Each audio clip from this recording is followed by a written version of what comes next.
یہ بھی ان کو قتل کرنا ہے, یہ بھی ان کی ہتیا کرنا ہے. اسلام کے اندر شکشا کا بڑا مہتو ہے, بڑی اہمیت ہے.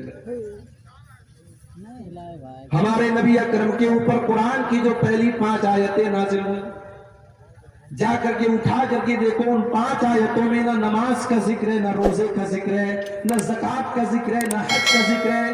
کیا فرمایا گیا ان 5 آیتوں میں؟ اقرا بسم ربک الذی خلق خلق الانسان من علق اقرا وربک الاکرم الذی علم بالقلم علم الانسان ما لم یعلم. اے نبی پڑھیے اپنے اس رب کے نام سے جس نے پیدا کیا. پڑھیے آپ کا رب بڑا کریم ہے. پڑھیے آپ کے رب نے قلم کے ذریعے آپ کو تعلیم سکھائی, انسان کو وہ سکھایا جو انسان نہیں جانتا تھا. قرآن کی پہلی 5 آیتوں میں قلم کا ذکر ہے, پڑھنے کا ذکر ہے, تعلیم کا ذکر ہے. اگر اس قرآن کا ماننے والا اگر آج تعلیم سے دور ہے میرے بھائیوں, تو شرم آنی چاہیے اور ہمیں چلو بھر پانی میں ڈوبنا چاہیے.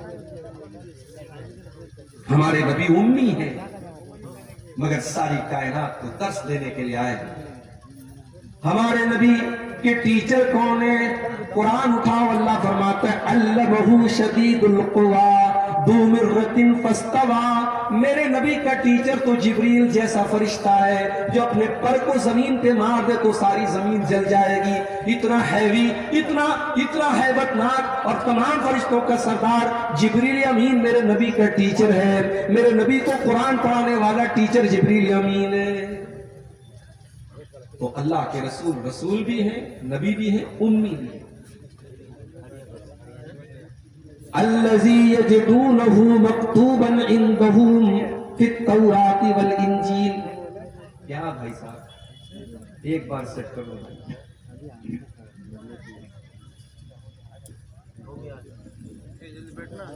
الذی یجدونہ مکتوبا عندہم فی التوراۃ والانجیل.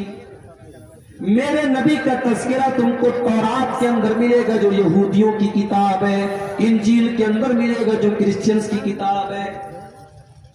تورات کے اندر تحریف کر دی گئی, انجیل کے اندر چینجنگ کر دی گئی, مگر آج بھی تورات کے اندر اللہ کے نبی کا تذکرہ موجود ہے. آج بھی انجیل کے اندر اللہ کے نبی کا تذکرہ موجود ہے.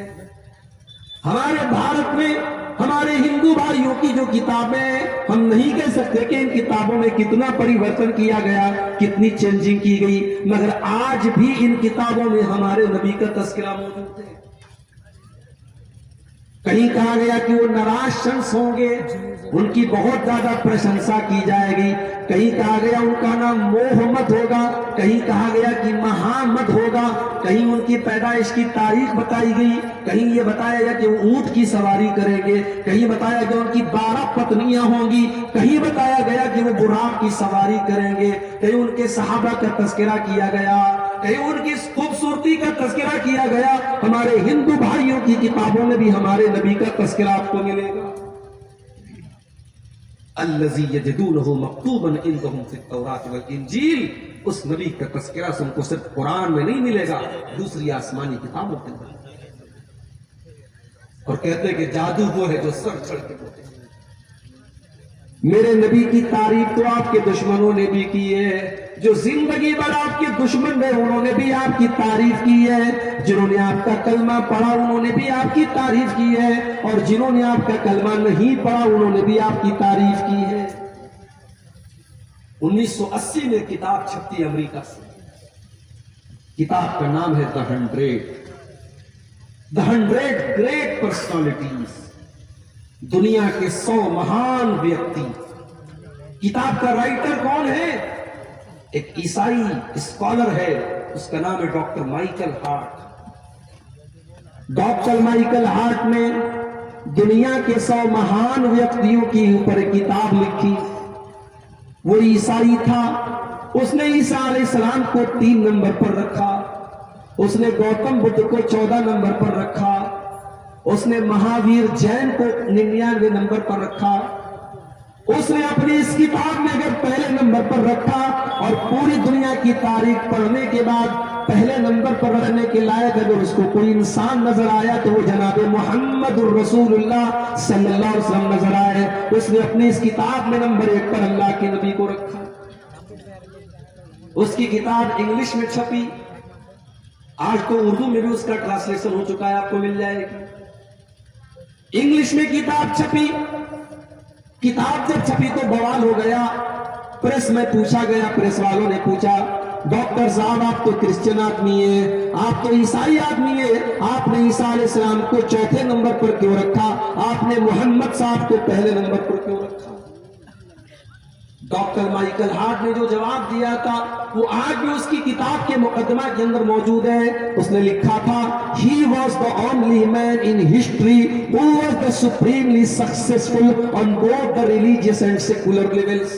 اس نے کہا کہ پوری دنیا کی تاریخ، پورے دنیا کے اتہاس میں، پورے مانو اتہاس میں مجھے اگر کوئی ایسی شخصیت ملی جو مذہبی بھی ہو اور سیکولر بھی ہو، ایک طرف نماز بھی پڑھ رہی ہو اور ایک طرف چار چار بیٹیوں کے باپ کا بھی فرض نبھا رہی ہو اور نو بیویوں کے شوہر کا بھی فرض نبھا رہی ہو، ایک اچھا باپ بھی ہو، ایک اچھا شوہر بھی ہو، ایک اچھا کمانڈر بھی ہو، ایک اچھا پولیٹیشین بھی ہو، ایک اچھا انسان بھی ہو، اگر میں نے ایسی کوئی شخصیت دیکھی ہے تو صرف اور صرف جناب محمد رسول اللہ صلی اللہ علیہ وسلم کی دیکھی ہے۔ اس لیے میں مجبور ہوں، میں نے نمبر 1 پر اگر رکھا ہے تو اللہ کے نبی کو۔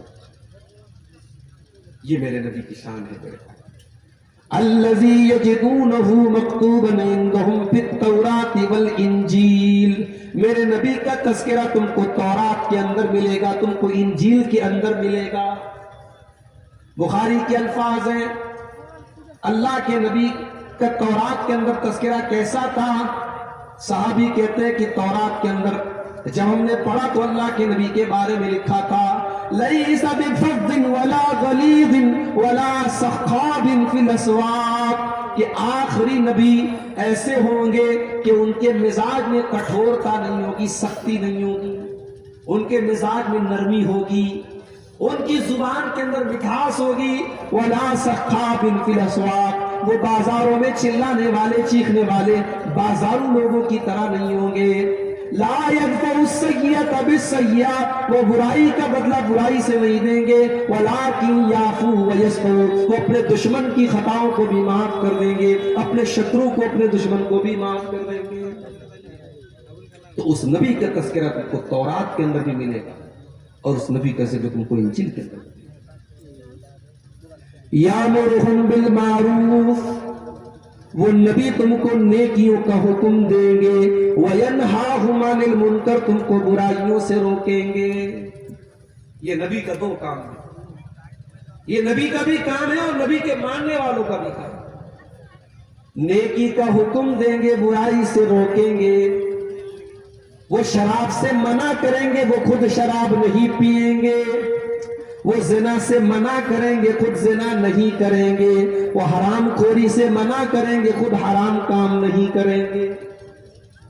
میرے پیارے ساتھیوں، ہونا تو یہ چاہیے تھا کہ شراب بندی کا ابھیان ہم چلاتے، یہ بہار گورنمنٹ کا کام نہیں تھا، یہ تو مسلمان کا کام تھا۔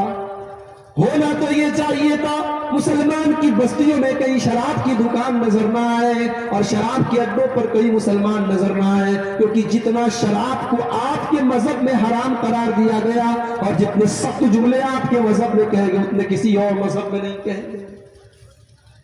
ذرا آپ وہ حدیث اٹھائیے، سنن نسائی کے اندر یہ حدیث موجود ہے، عثمان غنی رضی اللہ تعالیٰ عنہ کی حدیث ہے۔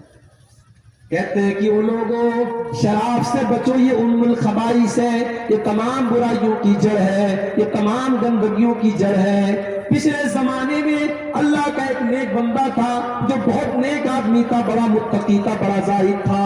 ایک فاحشہ عورت نے، ایک بدچلن عورت نے اللہ کے اس نیک بندے کو اپنے جال میں پھنسانے کے لیے ایک سازش چلی، ایک چال چلی۔ اس نے اپنی ایک لونڈی کو بھیجا، لونڈی آئی، کہنے لگی حضرت میری ملکہ نے آپ کو بلایا ہے، کوئی مسئلہ آ گیا ہے، کوئی معاملہ آ گیا، آپ کو گواہی دیں۔ حضرت بیچارے سیدھے سادے تھے، وہ فوراً چلنے لگی اس عورت کے ساتھ۔ سنن نسائی کی روایت ہے، اللہ کا وہ نیک بندہ جب اس لونڈی کے ساتھ چلنے لگا، جانے لگا، جب وہ گھر کے اندر داخل ہوئی، اس نے گھر کے اندر جاتے ہی دروازہ بند کر دیا اور اندر گئی ایک اور دروازہ بند کر لیا، اور اندر گئی ایک اور دروازہ بند کر لیا۔ 7 دروازوں کو بند کرنے کے بعد آخر میں ایک چھوٹا سا کمرہ تھا جس میں ایک خوبصورت بچلن عورت تھی، ایک چھوٹا سا معصوم بچہ تھا، اور بچے کے بغل میں ایک چھری رکھی ہوئی تھی اور ایک بوتل میں شراب رکھی تھی۔ عورت نے کہا کوئی گواہی کا مسئلہ نہیں تھا، میں نے تو چال چلی تھی تم کو بلانے کے لیے، تم کو پھنسانے کے لیے۔ اب تو 7 دروازے بند ہیں، تمہیں بھاگنے کا کوئی راستہ نہیں، اب 3 چوائس تمہارے سامنے ہیں، یا تو میرے ساتھ زنا کرو، یا تم اس بچے کو قتل کرو، یا تم اس بوتل کی شراب میں سے ایک گلاس، ایک پیالہ تم شراب پی لو۔ اس نے سوچا زنا کرنا بہت بڑا پاپ، بچے کو قتل کرنا اس سے بھی بڑا پاپ ہے، شراب کو پینا ان دونوں کے مقابلے میں ہلکا پاپ ہے، ہلکا گناہ ہے۔ اس نے کہا ٹھیک ہے، تم اس بوتل میں سے ایک پیالہ شراب مجھے دے دو۔ ایک پیالہ شراب اس نے پی، نشہ چڑھا، اس نے ایک اور پیالہ نکالا، اس کو پیا اور نشہ چڑھا، یہاں تک کہ اس نے پوری بوتل خالی کر دی۔ اور جب شراب کے نشے میں دھت ہو گیا، اس نے اس عورت کے ساتھ زنا بھی کر لیا اور اس معصوم بچے کا قتل بھی کر دیا۔ عثمان غنی کہتے ہیں لوگوں اس شراب سے بچو، جس دل کے اندر شراب کی لت لگ جائے گی اس دل کے اندر ایمان اور شراب کی لت اکٹھا نہیں ہو سکتی۔ میرے پیارے ساتھیوں، آج کتنے مسلمان ہیں جو شراب پی رہے ہیں اور آج ان کے گھر والے عاجز ہیں، ان کے بیوی بچے پریشان ہیں، شراب کی اس لت کی وجہ سے آج وہ نہ اپنے بچوں کا دھیان رکھ پا رہے نہ اپنی بیوی کا دھیان رکھ پا رہے ہیں۔ میرا نبی تو ان گندگیوں سے تم کو بچانے آیا تھا۔ یامرہم بالمعروف، میرا نبی تو تم کو نیکیوں کا حکم دینے کے لیے آئے تھے، وینہاہم عن المنکر، تم کو برائیوں سے روکنے کے لیے آئے تھے۔ دنیا کی جتنی برائیاں ہیں اللہ کے نبی تمام برائیوں سے روکنے کے لیے آئے تھے، اور جتنے اچھے کام ہیں، جتنے نیکی کے کام ہیں، اللہ کے نبی ان نیکی کے کاموں کو بتانے کے لیے آئے تھے۔ نبی کی سیرت اٹھا کے دیکھ، آپ جو بات بیان کرتے تھے اس کے اوپر خود پورا عمل کرتے تھے۔